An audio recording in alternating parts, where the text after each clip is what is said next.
দুনিয়াতে যত অদ্ভুত অদ্ভুত প্রশ্ন সব আপনি মুসা আলাহিস সাল্লামের মাথা থেকে পাবেন। বিভিন্ন বিষয়ে আল্লাহরে প্রশ্ন করতেন। সাইয়েদনা মুসা আলাহিস সাল্লাম আল্লাহরে বললেন, আল্লাহ আপনি আমার এমন একটা জিকির শিখাইয়া দেন যে জিকিরটার শব্দ আপনি আর আমি ছাড়া কেউ জানবে না।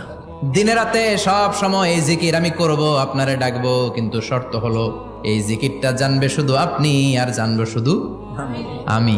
আল্লাহ বললেন, মুসা পড়ো লা ইলাহা ইল্লাল্লাহ। মুসা আলাইহিস সালাম কয়, মাবুদ এটা তো জাতীয় জিকির, সবাই জানে। আমি তো চাইছি এক্সেলেন্ট একটা জিকির, কারো কাছে নাই, শুধু আমি জানবো আর আমি পড়বো। আল্লাহ বললেন, মুসা এই লা ইলাহাকে যদি এক পাল্লায় রেখে দাও, তাম বিশ্ব, 7 আকাশ 7 জমিনটারে তুলে যদি তুমি আরেক পাল্লায় রেখে দাও, লা রাজা